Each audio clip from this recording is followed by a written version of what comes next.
Welcome to Melk, Austria, a small town in upper eastern Austria with a population of about 5,300 inhabitants. A town best known for its massive Baroque church called the Melk Abbey.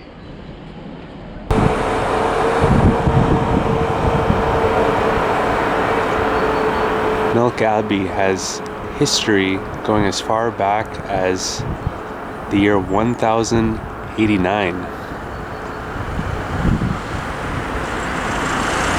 And it contains the remains of several members of the House of Babenberg, which was Austria's first ruling dynasty. Melk Abbey is also renowned for having an extensive collection of medieval manuscripts. And before becoming a monastery, it was actually a castle. Back when the town of Melk was known as Medilica. This was as far back as the year 831. Medilica meaning border, because this town was placed here along the Danube River as a kind of, again, border in between the Magyars to the east and Bavaria to the west.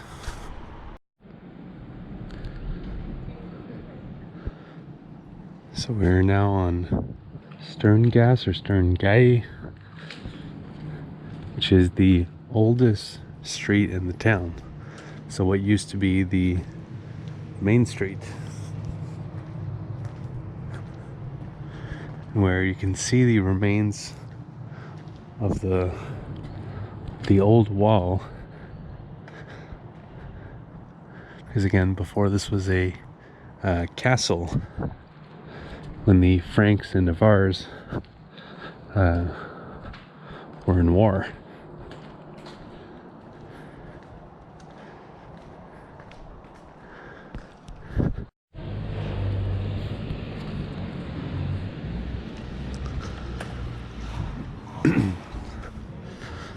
So even though Melk is a pretty small town, it has quite a variety of different architectural styles.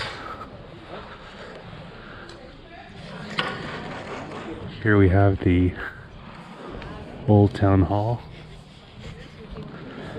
which was originally built in 1575.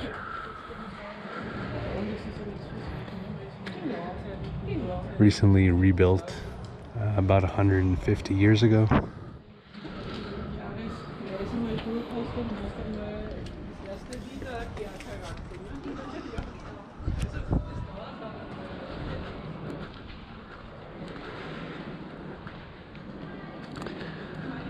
And here, the old pharmacy.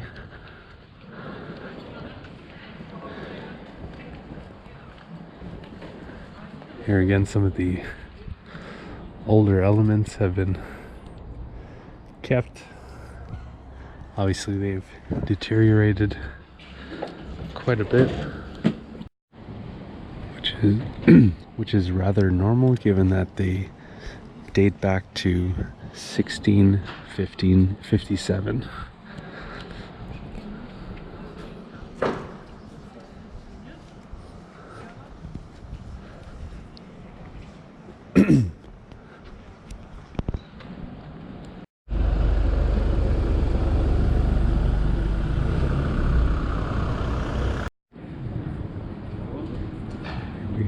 Here we have a statue of Saint Coleman, which was a gift from the proprietors of the abbey.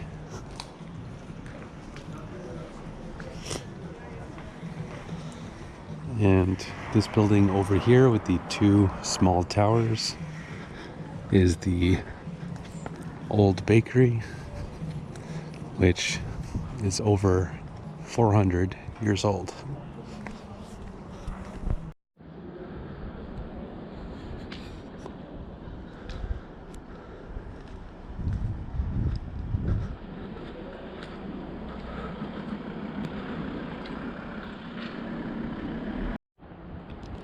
So giving Melk's location on the Danube River, it was a great place to conduct business that involved moving things. A great example of this was one Mr. Fernberg, who made a fortune selling firewood from the area to Vienna. But when the clearing of forests became illegal, he turned his firewood business into a postal empire, which was headquartered here in Melk. And this is the post office right here, which has numerous detailed carvings indicative of the time. You can see a messenger with medicine as well.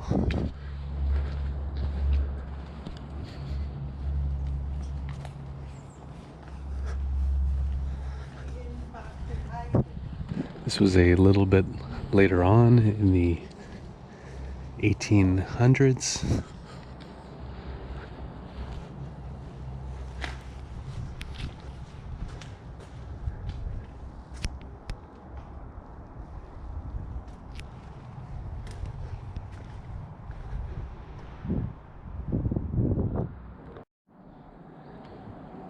And here in this little back alley, we have the oldest building that is still in its original condition, or mostly this house that was built in the late 1400s.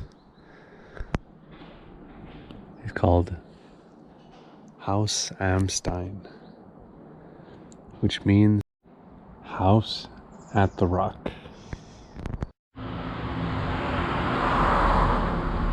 And here we have Haus auf dem Stein, which means house on the rock. Not to be confused with house at the rock.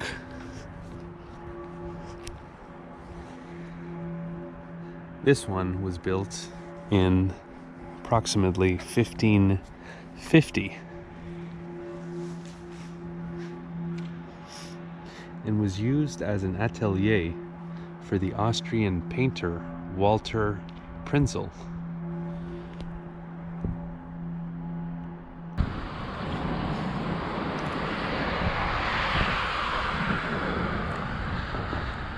So that's going to do it for our tour in history of Melk.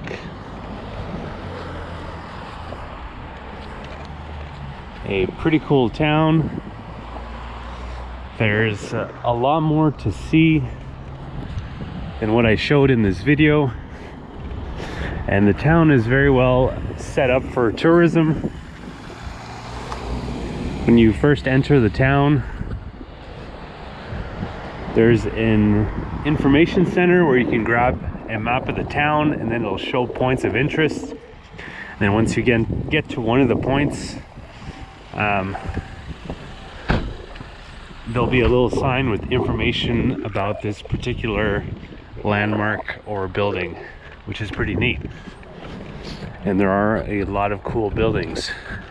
Even as we start to move here into the kind of more residential part of town, There's clearly a lot of buildings with some interesting history to them. You can tell just by looking at them. And with different history, there's clearly, different architectural styles from different periods, and that probably have their own unique stories. I would have liked to spend a whole day here, and I think you could easily spend a whole day here in Melk, just walking around. It's a pretty small town, so everything is easily accessible by foot. But I was here during the winter, so the youth hostel was closed, which meant I had to get my own private room, which was kind of expensive for me. So I only spent kind of the morning here before heading to my next destination.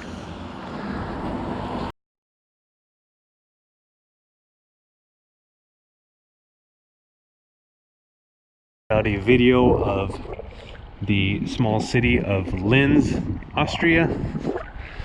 That was a pretty cool video. It has some history and infamous residents that you might not expect or guess. So I thought that was a pretty good video to watch.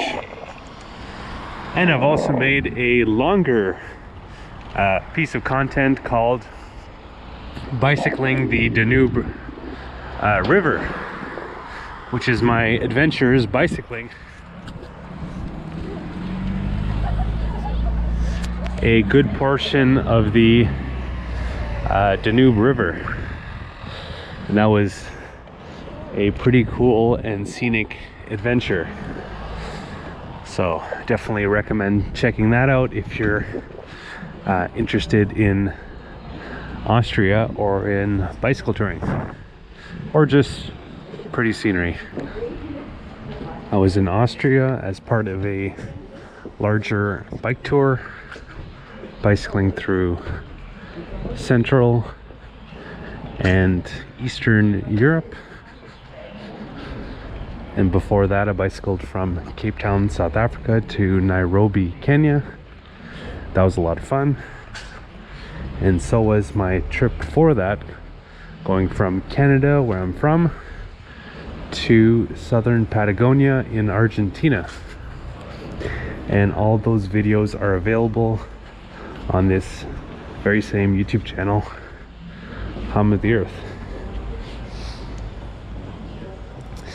And if you'd like to see an interactive map of everywhere that I went and everything that I got to see and do, that is available over on my website, followthehumoftheearth.com, where you can click on the different locations and see the various blog posts and videos that I've made of these places. And if you'd like to follow my continuing adventures, again bicycling through Central and Eastern Europe, you can do so by clicking on the red subscribe button below the video and then clicking on the bell to be notified when new videos come out. So that's gonna do it. Hope you guys enjoyed. Have a good one.